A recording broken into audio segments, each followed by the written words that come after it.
Muy buenos días, estimados estudiantes. Bienvenidos una vez más a la clase de Educación Cívica tercero. En esta ocasión, ¿no? Más que todo, disculpen porque el día lunes no hubo clase, ¿no? No por mí, sino que fue el día feriado por Santa Rosita. Espero que hayan descansado, ¿no? Se hayan recuperado y todo ello. Pues el día de hoy tenemos un tema de qué estamos hablando la semana pasada.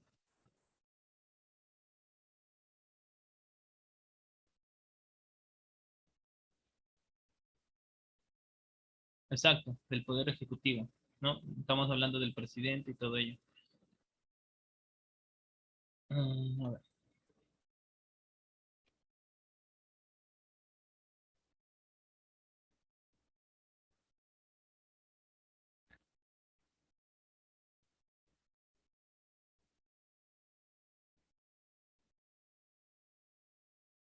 compartir pantalla.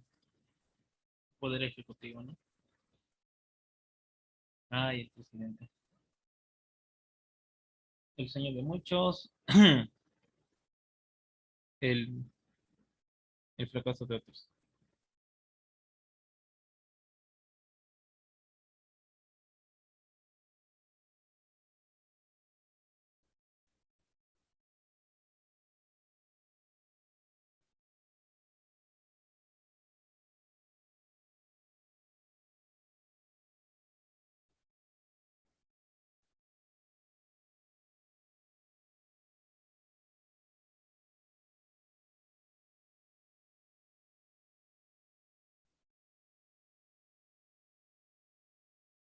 Estamos hablando de historia, ¿no? A ver,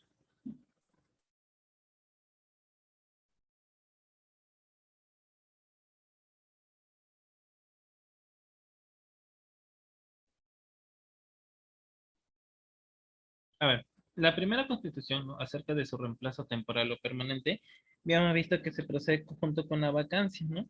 Así como le hicieron a Vizcarra,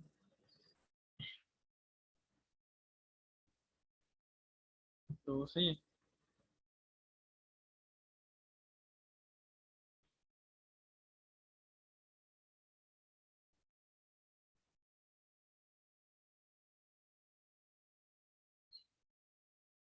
Como he dicho, ¿no? El presidente, digamos, si pide permiso para poder salir, ¿no? No sé, pues fuera del extranjero y todo ello, se le presenta el estado de ausencia. Cuando el presidente sale del territorio nacional debidamente autorizado por el Congreso, el despacho presidencial es ejercido por el primer vicepresidente o en su defecto por el segundo vicepresidente. El presidente puede ser suspendido de su cargo por el Parlamento. Las únicas causales para ello son incapacidad temporal del presidente declarada por el Congreso, estar sometido a un proceso judicial por la supuesta comisión de una infracción constitucional.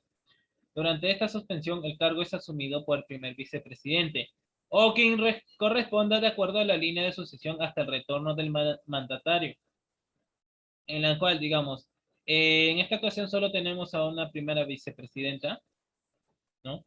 Y ya que no hay segundo vicepresidente, y la presidenta del Congreso. La vacancia, el cargo presidencial puede ser extraordinaria y constitucionalmente concluido antes de los 5 años mediante la declaración de la vacancia del cargo por el Congreso de la República. Son causales de la declaración de la vacancia presidencial por fallecimiento. O sea, digamos, si el presidente fallece, no asume el hijo, no asume la esposa, no asume. Este no es un legado, este, digamos, es una sucesión. ¿No? Digamos que si el presidente fallece o algo le pase, asume el primer vicepresidente. En caso también, digamos, profe, y si muere el primer vicepresidente, asume el segundo. Y un supuesto es que si no están los dos, ya pues asume el presidente del Congreso. Sí, el presidente del Congreso. Incapacidad moral determinada por el Congreso. ¿A qué se deberá esta incapacidad moral, no?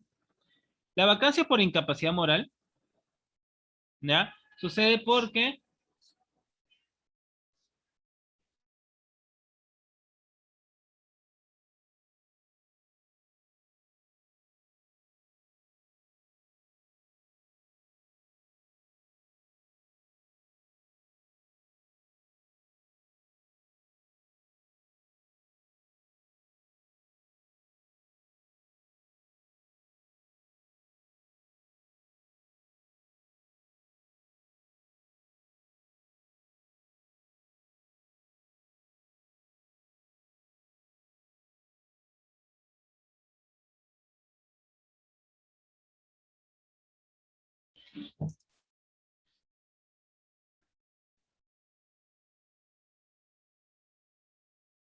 A ver, la vacancia por declaración permanente y capacidad moral es uno de los supuestos de vacancia en la jefatura del Estado, contemplados en el artículo 113 de la Constitución Política del Perú de 1993, cuyo origen se remonta a la Constitución de 1839. El proceso es distinto a una destitución o impeachment, o sea, contemplado en el artículo 99 de la Constitución, solo por las infracciones establecidas en el artículo 117, pues ocurre a partir de una declaración del Congreso de la República, que de ser aprobada origina un vacío de poder, por lo cual se procede con la sucesión legal. Dicha declaratoria de incapacidad moral regulada como control político en el reglamento del Congreso de la República es considerada como la doctrina, por la doctrina constitucional peruana, como un juicio político sui generis. La declaratoria de la incapacidad moral permanente del presidente corresponde al Congreso de la República, para lo cual se realiza el siguiente procedimiento establecido en el reglamento del Congreso. Artículo 89, inciso A. El procedimiento para el pedido de vacancia de la Presidencia de la República por la causal prevista en el inciso 2 del artículo 113 de la Constitución se desarrolla de acuerdo con las siguientes reglas. El pedido de vacancia se formula mediante moción del orden del día, firmada por no menos del 20% del número legal de congresistas, precisándose los fundamentos de hecho y de derecho en que se sustenta, así como de los documentos que lo acrediten o en su defecto la indicación del lugar donde dichos documentos se encuentren. Tiene preferencia en el orden del día y es vista antes que cualquier otra moción pendiente en la agenda. Recibido el pedido, copia del mismo se remite a la mayor brevedad al presidente de la República. Para la admisión del pedido de vacancia se requiere el voto de por lo menos el 40% de congresistas hábiles. 40%. La votación se efectúa indefectiblemente en la siguiente sesión, aquella en que se dio cuenta de la moción. El Pleno del Congreso acuerda día y hora para el debate y votación del pedido de vacancia, sesión que no puede realizarse antes del tercer día siguiente a la votación de la admisión del pedido ni después del 10º, salvo que 4/5 partes del número legal de congresistas acuerden un plazo menor o su debate y votación inmediata. Si fuera necesario, se cita para este efecto a una sesión especial. El presidente de la República, cuya vacancia es materia del pedido, puede ejercer personalmente su derecho de defensa o ser asistido por letrado hasta por 60 minutos. El acuerdo que declara la vacancia de la presidencia de la República por la causal prevista en el inciso 2 del artículo 113 de la Constitución requiere una votación calificada no menor a los 2/3 del número legal de miembros del Congreso y consta en resolución del Congreso. La resolución que declara la vacancia se publica en el Diario Oficial dentro de las 24 horas siguientes al de la recepción de la transmisión remitida por el Congreso. En su defecto, el presidente del Congreso ordena que se publique en uno de los diarios de mayor circulación nacional, sin perjuicio de las responsabilidades a que hubiere lugar. La resolución que declara la vacancia rige desde que se comunica al vacado al presidente del Consejo de Ministros o se efectúe su publicación, lo que ocurra primero. Cabe mencionar que hasta el año 2004 no existía un procedimiento que estableciera claramente el modo de aplicación del artículo constitucional correspondiente, razón por la cual la sentencia del Tribunal Constitucional número 0006/2003 fijó como criterio que la destitución del presidente de la República solo podría ser aprobada con una votación calificada de cuando menos los 2/3 del número legal de congresistas, exhortando al Congreso a legislar sobre la materia a fin de llenar el vacío legal hasta entonces existente. En atención a ello, mediante resolución legislativa del Congreso número 030/2003 CR, se introdujo el reglamento del uso del artículo 89A.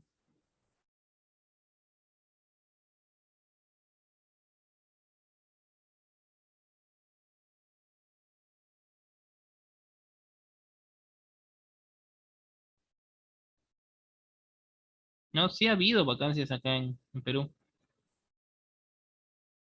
Por ejemplo, la de Billinghurst con golpe de Estado, la de Alberto Fujimori,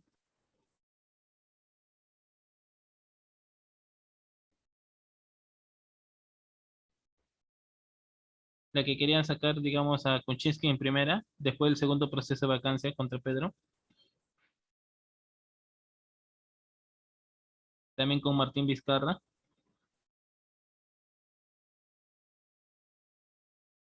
Y bueno, no sé qué sucederá, pues, ¿no?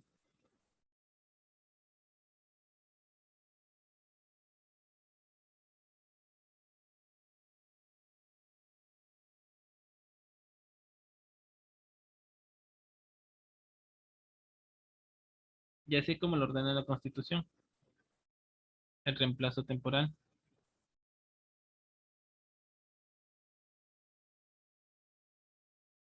También, digamos, salida del territorio nacional sin autorización del Congreso de la República. Digamos, al ser un funcionario público, el presidente tiene que pedir permiso. A sus padres no, tiene que pedir permiso al Congreso para poder salir del territorio. No es que, digamos, se va a mandar solo, no. El presidente sale y tiene que pedir permiso.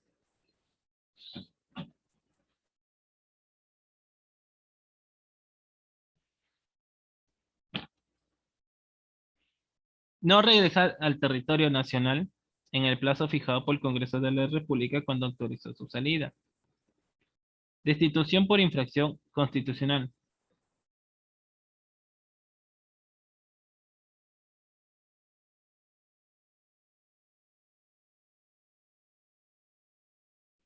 Para el supuesto de destitución por infracción constitucional, el presidente solo puede ser acusado durante su mandato por traición a la patria, impedir las elecciones presidenciales, parlamentarias, regionales o municipales.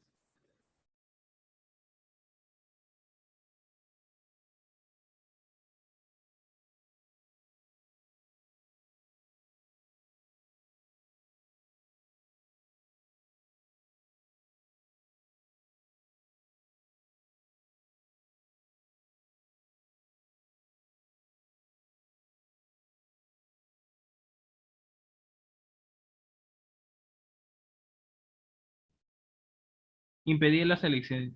No, disolver el Congreso, salvo en el supuesto que éste haya censurado o negado su confianza a dos consejos de ministros.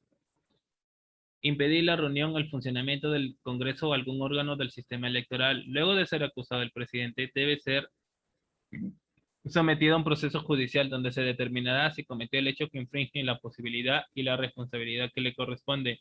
En estos casos también se sigue el orden de la sucesión legal vigente. Las ceremonias protocolares, ¿no? Donde, pues, no todos están atentos a lo que dirá, pues, ¿no? Por ejemplo, el mensaje a la nación y el cambio de mando y juramentación, ¿no? Se consideran actos oficiales dentro del aniversario de la independencia nacional, la misa y Te Deum, ¿no? La sesión solemne del Congreso, el saludo al presidente y la parada de desfile militar, que este año creo que sí hubo, ¿no? Sí, sí hubo.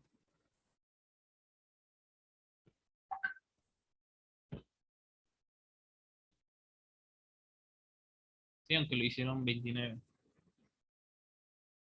Tras el proceso de elección, el Jurado Nacional de Elecciones proclama al presidente electo.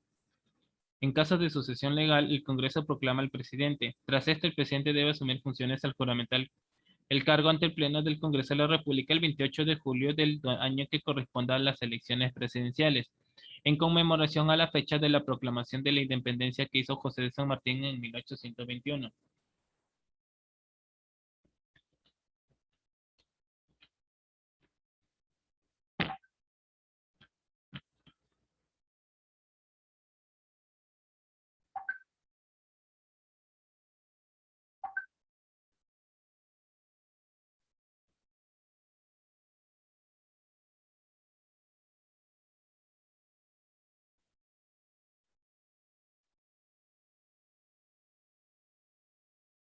¿No? En realidad siempre se celebra el 28 de julio como el Día de la Independencia y la fiesta nacional, pero es recién en 1945, en la juramentación del presidente José Luis Bustamante y Rivero, que empieza la tradición de hacer el cambio de mando ese mismo día. Con anterioridad a esa fecha, el 28 de julio, el presidente brindaba un discurso de la nación ante el Congreso, que era publicado en el Comercio del Peruano. Ese día, pero no se hacían los cambios de mando. Antes de 1945, y pese a la gran cantidad de golpes de Estado, hubo muchas fechas recurrentes para los cambios de mando. Por ejemplo, 20 de abril desde 1845, entre el 25 y 24 de octubre desde 1858, el 2 de agosto desde 1868, 10 de agosto desde 1890, 8 de septiembre desde 1895, 24 de septiembre desde 1904, 18 de agosto desde 1914, 12 de octubre desde 1919 y 8 de diciembre desde 1931. La Constitución de 1933 expresaba: el periodo presidencial comienza el 28 de julio del año en que se realiza la elección, aunque el elegido no hubiese asumido sus funciones en aquella fecha.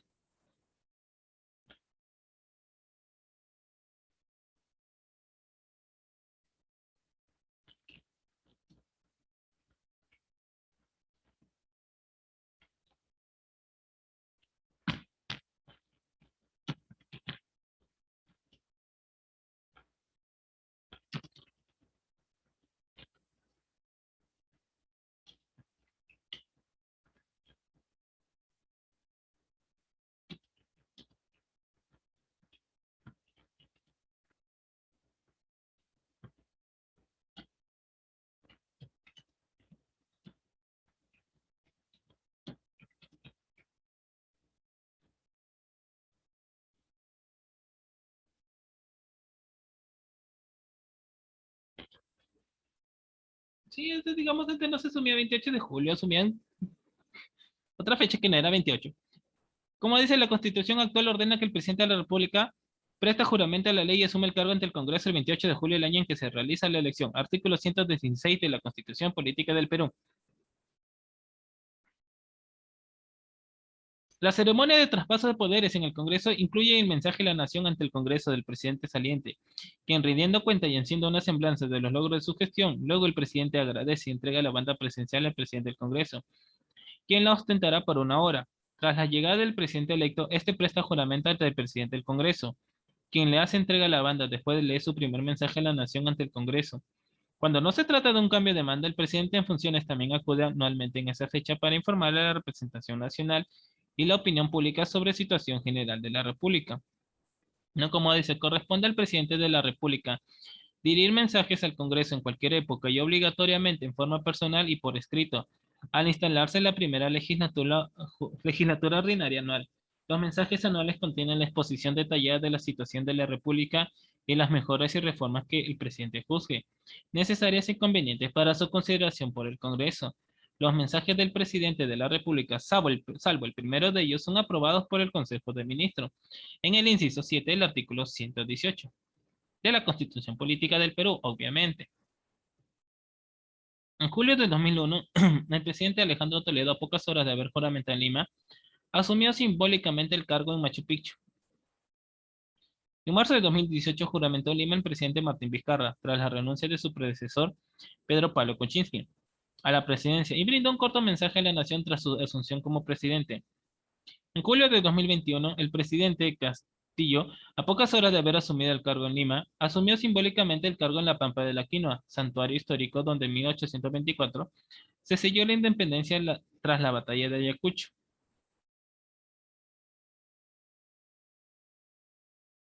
¿Y cómo formula el juramento? A ver, ¿no? Porque esto para juramento hay una formalidad. En la Constitución de 1828, la primera que registra es en el artículo 87, la fórmula de juramentación que el presidente del Perú debe prestar ante el Congreso al asumir funciones, ¿no? El presidente y vicepresidente para ejercer su cargo se presentarán al Congreso a prestar el juramento siguiente. Yo, NN, nos dice su nombre, juro por Dios y estos santos evangelios que ejerceré fielmente el cargo del presidente o vicepresidente que me ha confiado la República, que protegeré la religión del Estado, conservaré la integridad e independencia de la nación y guardaré y haré guardar exactamente su constitución y leyes. La Constitución de 1839, en su artículo 86, inaugura la fórmula que será usada hasta hoy con la eliminación de la referencia a resguardar la religión católica y los rasgos personales que brinda cada presidente.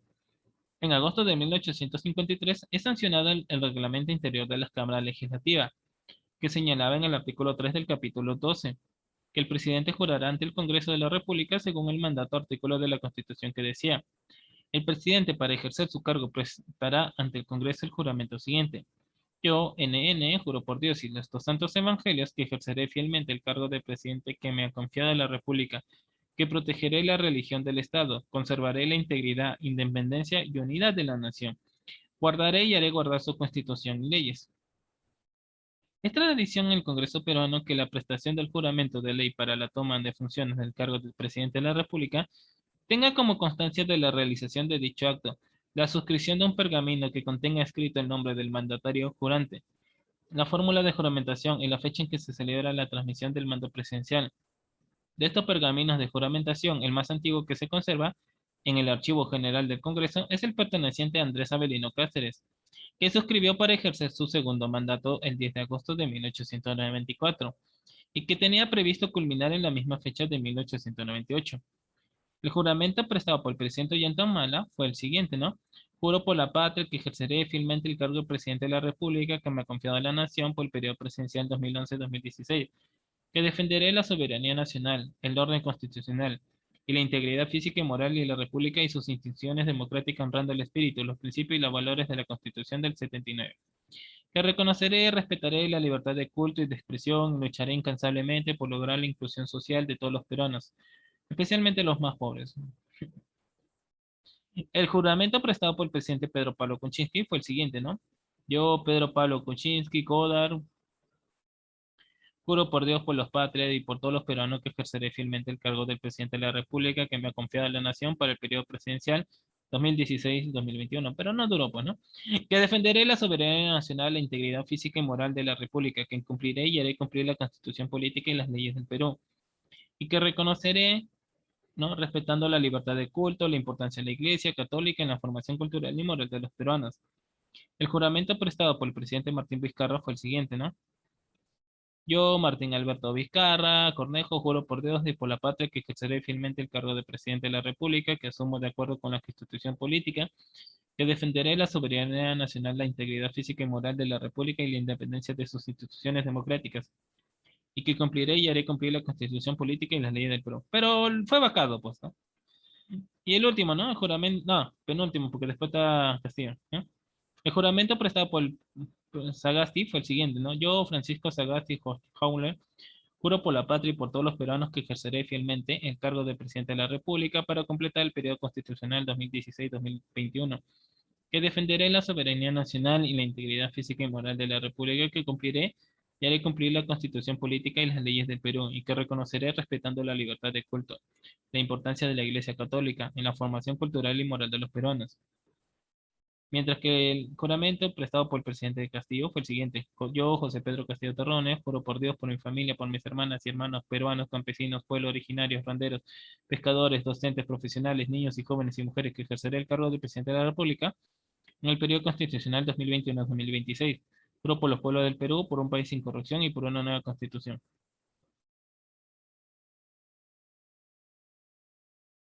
Inmediatamente después de la ceremonia de juramentación del presidente, el presidente juramenta a su primer ministro y primer consejo de ministros.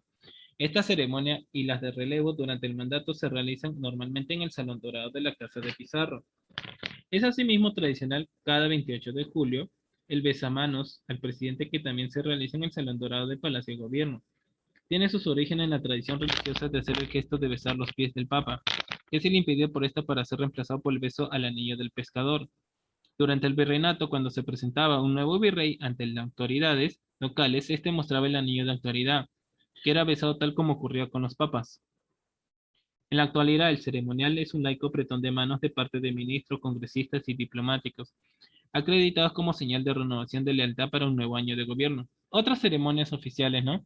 Además de las ceremonias de aniversario de la independencia, se consideran ceremonias oficiales según el segundo artículo del Decreto Supremo número 096-2005 RE. Saluda al presidente de la República con motivo del Año Nuevo. Renovación del juramento de la fidelidad de la bandera. Festividad de la patrona de las armas del Perú y Día de las Fuerzas Armadas.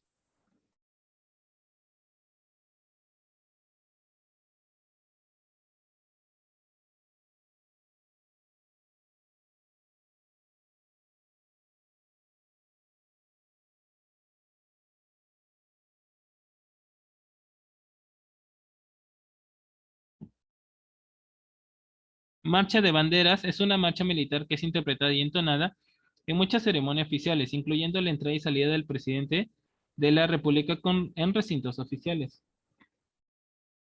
Sí, o sea, digamos, Bueno, aunque la más importante es del 28 de julio, de ella no hay mucha relevancia, ¿no?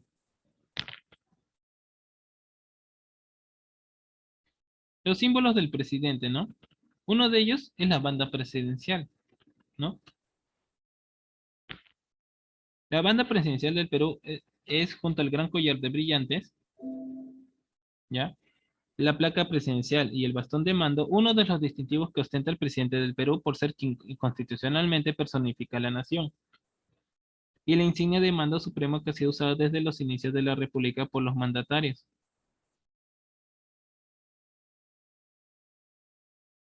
El gran collar de brillantes ha sido llevado por los presidentes como el símbolo de la máxima autoridad del país. Está compuesto de oro incrustado de brillantes. Lleva en el centro una medalla que contiene el escudo de armas del Perú. Son memorables las fotografías y cuadros de los presidentes Óscar Benavides Larrea, Manuel Prado y Hugo Carteche, José Luis Bustamante y Rivero, usando la banda presidencial, el gran collar y otras insignias. Su uso desapareció. Bueno, no sé por qué llega gente extraña. Bueno. Su uso desapareció a partir de la asunción al poder del arquitecto Fernando Belaún de Terry. Recientemente su uso fue vuelto a la vida por Alan García Pérez en el marco de la Quinta Cumbre América Latina, el Caribe y la Unión Europea, realizada precisamente en Lima en mayo de 2008. La placa, el presidente de la República, adicionalmente, cuando preside ceremonias militares, lleva una placa en el bolsillo superior izquierdo del saco a manera de solapero, con las insignias del mando militar que la reconoce como jefe supremo de las Fuerzas Armadas. Es heredera de los distintivos y honores militares que llevaban los presidentes pertenecientes a las Fuerzas Armadas. Tanto en la historia del país es de color blanca, tiene 5 colores dorados y el escudo de armas de la República del Perú. El bastón de mando tiene su origen en la costumbre española de simbolizar el poder, principalmente en caso de los regidores, corregidores e intendentes, con un bastón. La costumbre fue introducida en el siglo XVIII en los Andes tras la rebelión de José Gabriel Tupac Amaru y Tupac Katari en 1780 y 1781, para representar la dignidad del alcalde de indios, alcalde vara o varayó, el que porta la vara en quechua. A diferencia de Argentina, el uso de un bastón que simboliza el poder y el cargo de presidente, simbólicamente el varayó, no ha sido común en la historia de la presidencia peruana. E innumerables veces ha sido reemplazada por el sable o la espada de los presidentes militares. Solo un puñado de casos son destacables. Mariano Ignacio Prado, José Balta, Augusto Leguía. Lo usaron en cuadros y fotografías presidenciales. Recientemente Alejandro Toledo hizo uso del bastón en su asunción simbólica al cargo en Cusco. Y también en otras ocasiones. Su más reciente uso corresponde al 29 de julio de 2008, fecha del tradicional desfile militar, cuando Alan García llevó un pequeño bastón presidencial, el mismo utilizado por Ollanta en el desfile militar del 29 de julio de 2011. El tratamiento, ¿no? Si el tratamiento oficial hacia el presidente de la República del Perú es, si el mandatario es un hombre, excelentísimo señor presidente, en nombre del presidente. Si la mandataria es una mujer, excelentísima señora presidenta, nombre de la presidencia. En este caso aún no ha sucedido ya que hasta la fecha el país no ha sido gobernado por una mujer. Si el mandatario se encontrara en el extranjero, el tratamiento cambiaría al de excelentísimo señor, nombre del presidente y presidente de la República del Perú. El Palacio de Gobierno del Perú, ¿no? Llamado también Casa de Gobierno, denominación con la que se fechan los datos oficiales, o Casa de Pizarro, es la sede principal del Poder Ejecutivo peruano y la residencia oficial del presidente del Perú. Desde el 28 de julio de 2021 está proyectado para ser también un museo y residencia cultural abierta al público. Pero no se sabe si era. Bueno, comprende un área construida de 19.208 metros cuadrados. Se encuentra ubicada en la Plaza Mayor del Centro Histórico de Lima, en la ribera izquierda del río Rima. El mismo emplazamiento han existido diferentes edificios que han cumplido con la misma función durante cerca de 5 siglos, desde que fuera ocupado en 1535 por el gobernador Francisco Pizarro. Antes había sido la residencia del curaca Taglichusco, delegado del gobierno inca en el Valle del Rima. Durante la época del virreinato fue conocido como Palacio del Virrey o Palacio Virreinal y fue la residencia de los 40 virreyes del Perú. Posteriormente albergó a los libertadores José de San Martín y Simón Bolívar, sí, así como lo ven en la imagen, ¿no? Y a la mayoría de presidentes de la etapa republicana. El edificio actual, diseñado por el arquitecto Ricardo de Malachowski en 1926, fue inaugurado en 1938 durante la segunda presidencia de Óscar Benavides. La fachada es de estilo neobarroco, de inspiración francesa, mientras que la fachada lateral, que da a la calle Palacio y donde está la puerta de entrada, es de estilo neoplateresco. En las instalaciones trabajan unas 200 personas. En la ala izquierda del edificio, la que da a la calle a la pescadería o cuadra 1 del Jirón Caraballo, fue ocupada hasta el segundo gobierno de Fernando Belaúnde de Terry. Fue el Ministerio de Justicia y Derechos Humanos del Perú. Actualmente en esa sección se encuentra la sede de la presidencia del Consejo de Ministros.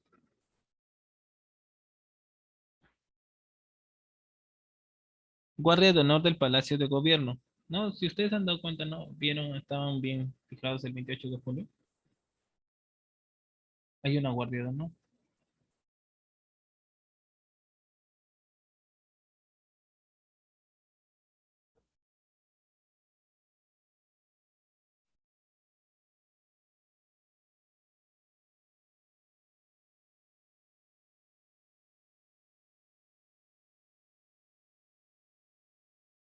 La Guardia de Honor y la de Seguridad del Palacio ha recaído sucesivamente en los siguientes cuerpos militares y policiales.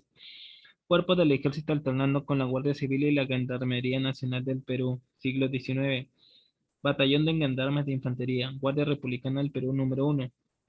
23ª Comandancia de la Guardia Civil del Perú, Batallón de Ametralladoras de Palacio. 22ª Comandancia de la Guardia Civil del Perú, Tropas de Asalto, Resguardo Presidencial. Regimiento de Caballería Glorioso, Husares de Junín, número 1, Libertador del Perú. Regimiento de Caballería Mariscal Domingo Nieto, escolta del Presidente de la República. A partir del 2 de febrero del 2012, se reactivó el Regimiento de Caballería Mariscal Domingo Nieto, escolta del Presidente de la República, la cual tiene como misión principal garantizar la seguridad del Presidente de la República y del Palacio de Gobierno.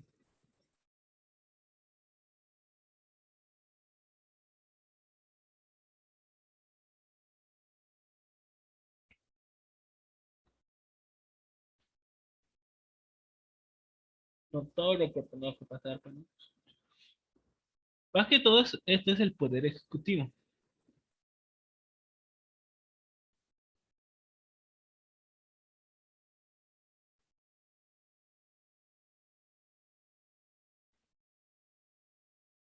La dignidad de expresidente de la República fue reconocida en la Constitución para la República del Perú de 1979.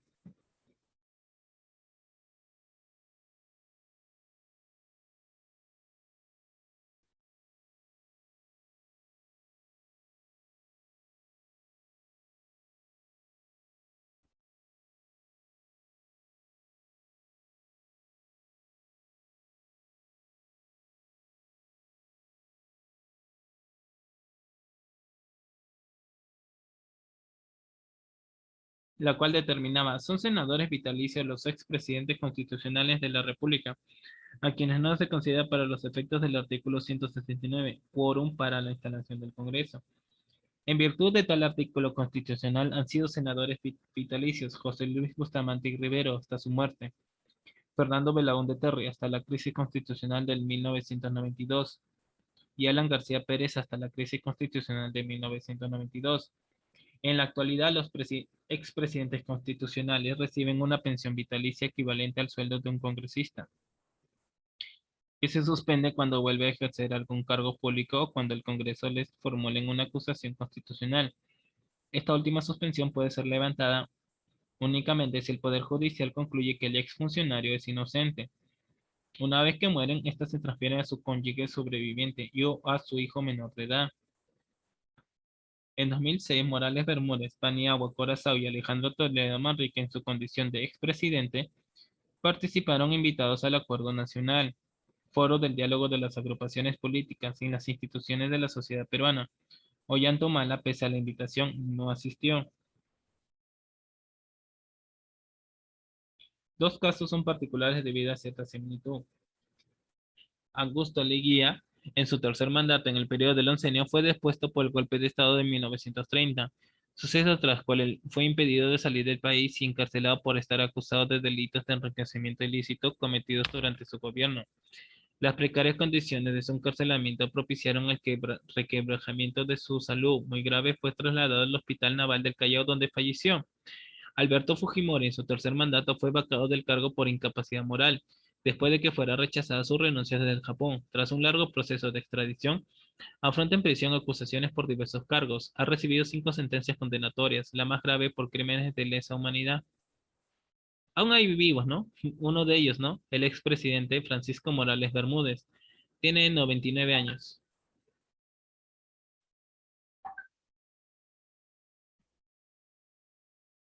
¿no? Y pues no, Alberto Fujimori, 28 tiene todavía 83 años, todavía está vivo.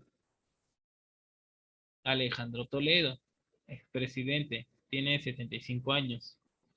Ollantomala, 59 años. Pedro Pablo Kuczynski, 82 años. Martín Vizcarra, 58 años. Manuel Merino, 60 años. Francisco Sagasti, 76 años. Así que, digamos, todavía hay presidentes vivos. Manuel Merino también cuenta, a pesar de haber gobernado 5 días.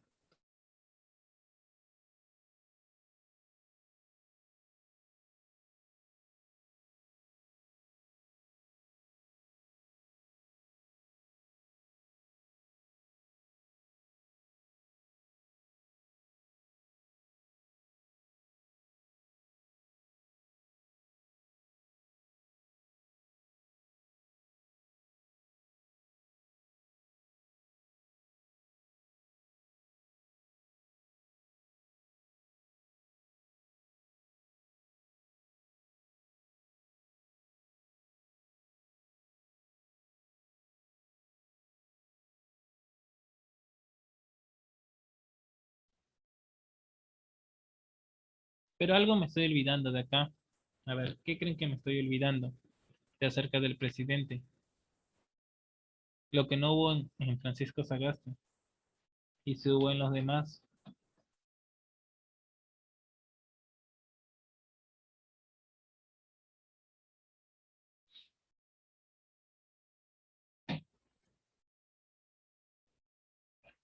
A ver, ¿no? ¿Cuál es el, digamos, lo que no tuvo en la presidencia de Francisco Sagasti, pero sí sí, hasta el de ahorita, el actual también, el actual sí lo tiene, el de Sagasti no hubo. ¿Cuál creen que sea?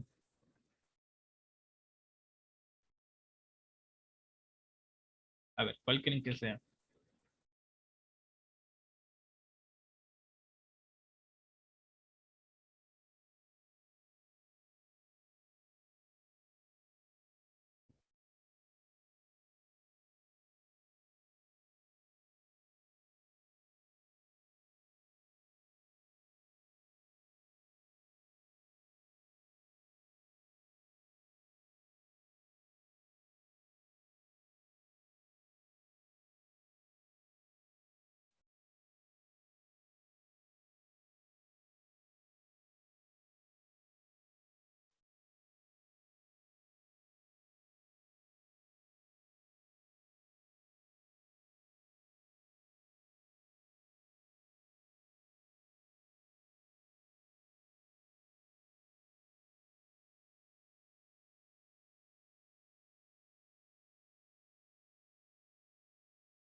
¿Cuál creen que sea? A ver, nada por ahí.